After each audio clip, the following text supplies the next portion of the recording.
Hello, welcome to theCUBE's Palo Alto studio. I'm John Furrier, host of theCUBE, here for a special presentation with Broadcom VMware, delivering the modern private cloud with the launch of VCF9. We got two great guests going to break down the enablement, the value to customers. Jon Rosenson, President and COO of Expedient, Gardner, Chief Commercial Officer, Xtravirt, here to break down all the action with VCF. Gentlemen, thank you for joining us. Thanks for having us. Glad to be here. The momentum with Broadcom for VCF9 with customers is very strong, and you're starting to see some measurable response from some of the feedback from the early customers. Actually, some of your customers we've interviewed. The success kind of depends on unlocking all this value within the platform. This is a key piece of the puzzle. The partners play a huge role in bringing that on. They say themselves, we've got to have a good partner. Gentlemen, you are those partners, and that's exciting to have you here. Without partners, it's a team sport, as they say in cloud. So guys, introduce yourselves. Jon, we'll start with you. Introduce what you do, what your company does, and we'll get into some of the action. Jon, we'll start with you and we'll go with Robin after. Yeah, and thanks again for having me, John. Expedient is a full stack cloud services provider. We built our company on VMware technology over the years. We've actually been providing managed VMware services for more than 15 years and now managed VCF. So we offer a fully managed services experience. And I think what we found in the past is that clients who are largely doing it themselves, managing the infrastructure, were only taking advantage of a small portion of the components of what VMware had to offer. And so now with VCF9, where they bring all of the components together, customers need help. They need to unlock the full potential of all the stack in order to get that value. And that's where we really come to the table, delivering that end-to-end service. And then on top of that, we add some value-added services that sort of wrap around the VMware stack and give them that full cloud experience and operating model that they couldn't get on their own. Robin, introduce yourself and what you guys do, a big part of the puzzle as well. Take it away. Hi there, John. Also great to be here. So I'm Robin Gardner. I'm Chief Commercial Officer at Xtravirt, responsible for our go-to-market, our alliance partnership, the relationship with Broadcom, and also executive sponsor for our largest customers. Here at Xtravirt, we are complementary to the work that Expedient does. We're an advisory, managed services and consulting business, taking customers on their VCF journey, focused on VCF anywhere. That's VCF on-premise and across the cloud instances of VCF. And we really support and fill the gaps that the customers can't deliver to themselves. So when we manage and assist customers, it's on customer-owned licenses, customer-owned infrastructure, and in an environment where customers can put their arms around the compliance, governance, and value proposition of VCF as it's deployed for their own benefit.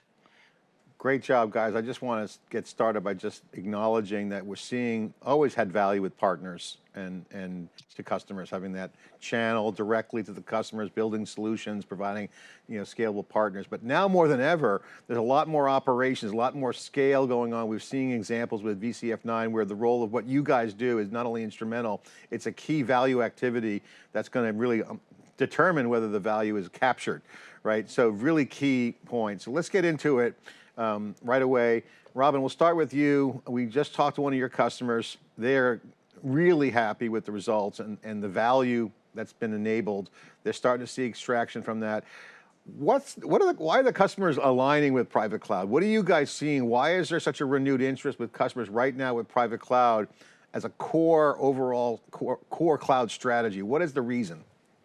I think it's very much coming from a number of different lenses depending on the customer, and it's very much about customer's own journey.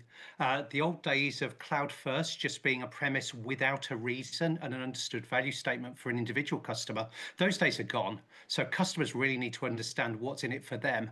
Financial services, public sector, it's about sovereignty, it's about control, governance, being able to manage their own compliance. The implementation of cost control, cost in the cloud is starting to run away. We're seeing cottage industries of spend management and infrastructure optimization to try and bring costs back into a manageable state. Post-COVID, we're also seeing the real estate investments stabilize. Customers aren't looking to close offices anymore. They're not looking to data center exit. So that forced drive to cloud is going away. And more importantly, the VCF licensing model that Broadcom's brought into place is that customers now have an opportunity to explore and to find out what private cloud can mean for them and the opportunities and values it's going to open up. So you're saying that there's more headroom to do and higher level services or create new use cases? It's the use cases that they had assumed previously they had to move to public cloud to obtain, which entailed migration, new operating models, new skill sets, take them out of their comfort zone. They were hearing stories of cloud migration stalling because they couldn't be successful. Well, VCF is bringing those success opportunities back into an environment that they control, and they can adopt, pilot, and trial the features at a pace that makes sense for them. Yeah, it's interesting. The market's changing so fast as more value creation's happening. It's hard to go through a migration process when you've got new stuff coming in on the other side. John, weigh in on this because, having a complete managed service, it's not for the faint of heart. You guys provide a great role to help people through that journey. Specifically, what are the customer profiles do you see that VCF map to, and what do you guys fit in? Yeah, I think Robin hit on cost control. Whenever we go into a client engagement, we're ultimately trying to understand what are the outcomes that they're looking for from the relationship and from the platform. So cost control is one of them, and I think he hit on that. It's the predictability of cost, not necessarily a lower price, but obviously controlling that cost and understanding where you're generating costs from helps you be able to optimize. But there are really three other areas that we use VCF to lever for our clients. One is for agility. When they buy as a managed service, they get more agility because we can use our scale to deliver them an experience that they couldn't necessarily do on their own because we're doing it for so many other clients. That includes the ability to provide more resources on demand, but it also includes the know-how of our people to turn the knobs and dials on the software to get the most value out of VCF possible. Availability is another one. Inherently inside of VCF and VMware technologies are high availability and redundancy capabilities. Again, we build those at scale, and we do it with geographic dispersion to deliver them and their applications the ideal environment on VCF 9 for those applications to be as performant as possible. And then the fourth area is really risk mitigation. When you talk about the compliance mandates that many industries have, and tying that back to specific verticals such as healthcare, financial services, even manufacturing now relative to some of the SCADA and other requirements that clients have with IoT devices, clients want to transfer as much risk as possible to a partner so that they don't have to worry about it. And because we as a provider are doing this for many of the customers in those types of industries, we inherently know what they're looking for. And so the outcomes our clients are looking for are agility, availability, cost control, and risk mitigation. And we're practiced at providing all of those to them. That's a great point. And again, I think one of the new things we're seeing, certainly with theCUBE and SiliconANGLE and our research team, is that the operations of the cloud are going deeper into the customer. John, you just pointed that out. Robin, you were talking about some of the value. I have to ask both of you to kind of elaborate on the value of the VCF full stack.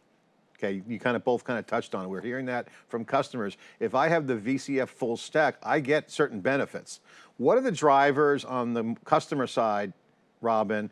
And John, what's the technical, where does that come together? Because you're seeing a lot of market forces, obviously trends, AI is an easy one to point at, but just operational benefits. Okay, use cases, and then the technology trends. Kubernetes is kind of settled in, nice platform engineering. What else is out there? How does the VCF full stack fit into the customer, and what's driving it? John, we'll start with you. Sure. So you mentioned my name with the technology. So when I think of that topic, I think of things like vSAN and NSX on top of vSphere, and giving clients the availability to have that integrated experience where they can deploy their applications in a consistent manner. Using VROPS, for example, as the automation and orchestration layer. These are some of the foundational elements that are on top of the vSphere experience that I think our clients of the past were leveraging heavily, but weren't necessarily using that integrated experience of the other software capabilities that VMware and now Broadcom with VMware brings to bear. So I think in terms of getting value, our clients with the VCF bundle are getting all of this software together. And so by working with a managed cloud services provider like Expedient, they're going to unlock that full value with the expertise to ensure that they can get those 4 outcomes that I mentioned before of agility, availability, cost control, and risk mitigation inherently from the full stack bundle. So they don't have to use as many third-party software applications or even hardware components to get what they need out of their applications. And I think partners are the way to do that. And one thing we didn't talk about yet is this bring your own license capability that Broadcom offers, and the ability for clients to sort of mix and match where their workloads need to be. And I think Robin mentioned their strategy for VCF Anywhere. Exactly that, making sure that those operating platforms are consistent so that no matter where the client needs that application to operate, they're going to have the same experience. Okay, Robin, now you got to tie the bow on this. You got the VCF full stack. The customer wants to have an objective. They have operational challenges. It could be team, it could be business related. Tie it together. What's the exciting piece here that connects VCF to these private cloud challenges? I think bringing together what I'm building from what John just said, it's the fact that VCF doesn't follow a single playbook. If your challenge is security, then you start with NSX. You look at your east-west security model, application and workload level security, and you start there. If your challenge is your skills in your organization, then it's VCF operations, it's automation, it's self-service, accelerating the control of deployment into the hands of the users. If it's the demands to start to pilot AI and bring in those big data stores, then it's private AI and it's data services manager. There's not one approach, and taking and the ability to move from the vSphere, vSAN capabilities and build into VCF9, all of those strengths, but pick them at your own pace, to your own priorities, based on your own business need.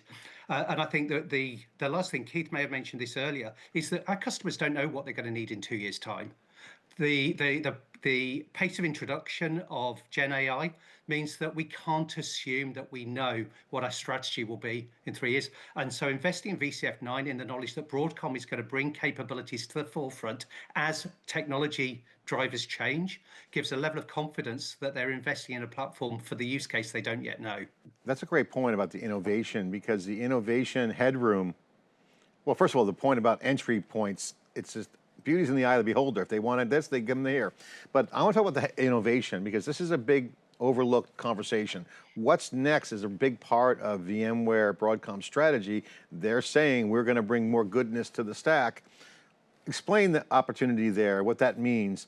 The foundation's there. What does that look like for the customer? What does that mean technically or in the platform? That seems to be their innovation roadmap. Paul Turner talked about that in a deep, meaningful way. What do you guys see as that headroom? I think that's an art of the possible there, John. You're putting me right on the edge of it. Right now, the customers are looking to get the platform into place, get the foundation for what they don't yet know. There is a strong feeling in our customers that Gen AI isn't yet what it will be in a year or 2 years' time. We're seeing comments around the scalability of models and what's going to be the right LLM for their needs. They can't lock themselves into any cloud provider. They can't lock themselves into any technology, and they need flexibility, because I don't think anyone around this table knows or would put their neck out to predict 2 years ahead. Well, John, again, I'll throw a few easy ones out for you. The advanced managed services like, DR, okay, you got private AI out there, you got models that are going to have to have cyber resilience, hurdles to cross over. I mean, there's a lot of platform engineering stuff coming into the whole data world, right? You don't have to move data around. There's a lot of things that are built in here that have advantages that can create enablement. What's your thoughts? Yeah, I think what we're doing internally and what we always try to do is look at the use cases that would benefit our business that we then think we can take to our clients and test our experiences with what they're going to need. AI is huge. Everyone wants to talk about AI. For us, inferencing seems to be the area where most of our clients need the most help. They're using these large public models today. In the future, it's likely they will have their own smaller private models. Kubernetes, there's a lot of interest from. We moved our own internal apps to Kubernetes about 5 years ago, and all of it runs on our cloud platform that is underpinned by VMware. So when you talk about DR and creating resilience models for AI, we are literally building that foundation with VCF9 and making sure that as new capabilities are released, that the lifecycle management of the platform and that expertise is running in parallel so that we can help our clients meet their own goals. Talk about some of the trends around why private cloud exists. I mean, I go back 15 years when theCUBE started, private cloud was kicked around because, you know, hyperconvergence was happening, right? Now you have full-blown hybrid distributed computing globally, and you have private clouds as a key strategy for managing data, managing intellectual property around that data. We all see AI coming, but the platforms are leveling up. What's the inspiration now around private cloud? Certainly cloud repatriation isn't just a save money issue, it's more of other things are driving it. What are you guys seeing that's a pattern around private cloud? Why is it fitting in? What are some of the general trends around the technology? Is it to be ready for AI? Is it sovereignty? Is it control and costs? Are there common traits that you see? Yes, all the above. Well, unpack this. Let's unpack this. I would say control is sort of the first thing that we hear about from our clients, especially when you talk about AI. There is a distinct concern about compliance and security. You know, where is this data going? Who has access to this data? Is it going to get to my competitors? And am I going to be cut off because I gave something away that could have been my differentiator? Differentiation is key for us and for our clients. Cost is certainly important to everyone. I don't think anyone would tell you that they just want to throw money away. So I think when you look at hyperconverged infrastructure and how things have kind of evolved, it's sort of gone almost 360 degrees in terms of, you know, we went all the way to outside to cloud, and then we came all the way back to the data center. Now we're hybrid, and I think we're gonna be hybrid forever. Jon Rosenson thinks that. I think Expedient thinks that too, and I think probably my colleagues at Xtravirt are feeling that as well with their everywhere strategy. The predictability that private cloud offers is complementary to all the other types of computing that are available. And customers are going to be using many of them because they're not going to be able to do it all themselves as well as the experts are going to be able to do them. So these different delivery models, inclusive of private cloud, are going to enable new outcomes that weren't possible before because of that because of that approach. Yeah, I would agree. I think hybrid cloud is here forever. I think it's standard done. Robin, what's your take on this? Because what he's pointing out is that the environments are now set. Okay, now that the data and business logic starts to come in to the stack in a whole nother way. I mean, everything you're seeing on supercomputing, whether it's clustered systems or supercomputing, you know, data centers, they're all looking the same, like supercomputers. The data center is the computer. I think that's the key thing, and you use the word stack. I think if we go back 5 years and thought about what private cloud was, then it was ethereal. Customers had to build a private cloud. They had to source technology from different vendors. They were bringing in automation specialists, and there was no one place to go to buy private cloud. With the next generation of VCF, since the Broadcom acquisition and SKU standardization, buy it once and you get the stack. Customers now can put their arms around private cloud. They can understand the concept and they can focus on deployment, management, and then taking advantage of that as an operating model. It also stands alongside the public cloud capabilities. We're seeing Broadcom focus on the recognition of the importance of the data. So Data Services Manager brings access to management and control of those those open source databases that are so critical to unlocking private AI, that are so critical to delivering containerized applications and modern application services on premise. And so there's a level of maturity that VCF and VCF9 is bringing to the term private cloud that allows it to stand alongside and deliver true hybrid capability. You know, it's interesting. It's almost counterintuitive. Control kind of used to mean no innovation. Now control means accelerate innovation because you want to, go slow to go fast. You got to really nail that data. I have to ask you guys, while we have you on, the view on sovereignty. We're seeing, after we came back from Mobile World Congress with theCUBE there, all the private conversations in the hallway and some on theCUBE were specific. Sovereign cloud is on country, or, it's like, I hate to use that word, on country, it's like on premise. The country is the premise. So the country's the data center. So like, I mean, it's kind of a little bit over the top, but there's a real push for having a cohesive, non-disruptive sovereign cloud. What's you guys' take on this? I think certainly from a European perspective, we started with GDPR. Then we've had the demand for sovereignty driven by the governments, and we're seeing the DORA, so for financial services, the Operational Resilience Act that requires leaders in the business and the board to understand where their data is, what their operational control is, ensuring business resilience and recoverability. And that's not just about the location. It's about understanding the skills and capabilities of the organizations and the individuals that are managing their environments, and making sure that they're using the right tools for the job that build trust and are able to evidence the fact that the organization is compliant with the demands of their customers and their regulatory regimes. And this is only going to get more and more critical. In the press in the UK over the last 3 weeks, we've seen significant retail organizations be subject to cyber attacks, and the level of focus and demands isn't now staying within financial services. It's moving into retail, it's moving into higher education. It's always been in healthcare where the critical data is.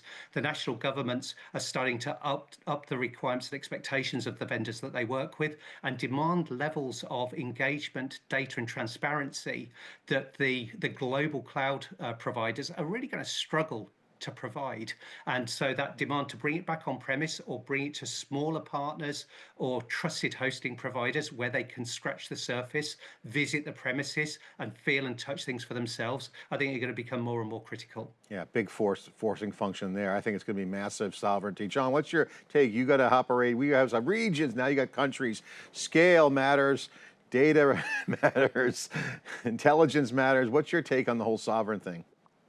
So sovereignty, from my perspective, is mostly about the data. And so the applications in many ways have to be aware of what is the data that we're working with and where does it need to be. And we do offer what we call our edge solution to help our clients cope with the sovereignty challenge. Manufacturers have this challenge where they have facilities all over the world where they're sourcing materials and creating the final assembly.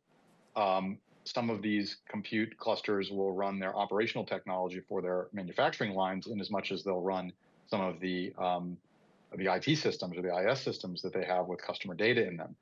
And all of that needs to be up all the time, basically, because a lot of these manufacturing facilities never stop producing based upon their demand against their supply. So we're helping them by keeping the data in the country where it needs to be. We are also helping them with the DR and ransomware strategy for that data, because as Robin again said, these risks are real and they are existential to some of these companies. We also have to comply with GDPR rules for some of our clients that have operations in Europe, for example, and there are real consequences from a legislative perspective, but reputationally and revenue-wise, companies are counting on providers like us to help them keep these platforms available so that their applications are always running. Yeah, great point. No matter where they have to run. Great point. They have 2 pressure points: fines and going out of business. Pick your poison on that one. Right. Great insight, gentlemen. I really appreciate the time. I think I'll just end it with a question on the ecosystem. You guys represent, in my opinion, the future of how partners will be deploying and operating and providing value. Share your thoughts on how the relationship between what you guys do and the customers has changed as we move into this global modern era. Robin, we'll start with you to kind of close us out here. What's the new thing? Why is it so important? What's different? I think it's customers are starting to recognize that they want to be involved in driving their own destiny. So for us, a lot of our customers are stepping away from I'm going to outsource everything to a single provider. They want to work with specialists in their area, and also they want to contribute their own skills and ensure their own employees contribute value to their business. So what we're doing is we're increasingly allowing customers to apply their internal skills to driving business value in adoption and business change and innovation. And we are providing those operational skills, the advisory, and the understanding of what the platform's capable of and how it can increase business value for them and drive their growth.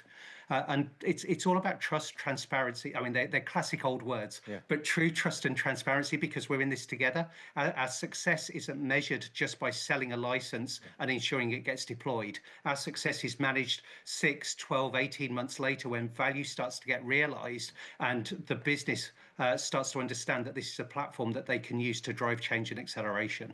You're in the driver's seat for the capture and creation. John, close us out.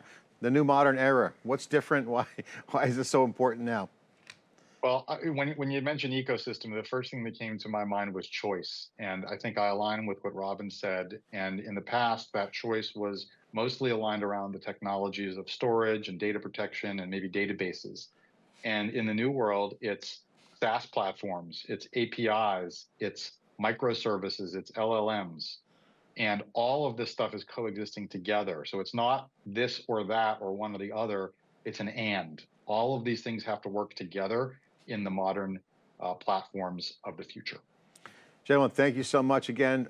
Great insights on what's going on at the front edge with the innovations happening, with the value creation and capture is being realized. Thanks for coming on theCUBE, appreciate it. Thanks for having us. Thanks, John, great to be here. Okay, I'm John Furrier, host of theCUBE here at our Palo Alto studios for the Broadcom VMware, delivering the modern private cloud with the launch of VCF. Thanks for watching.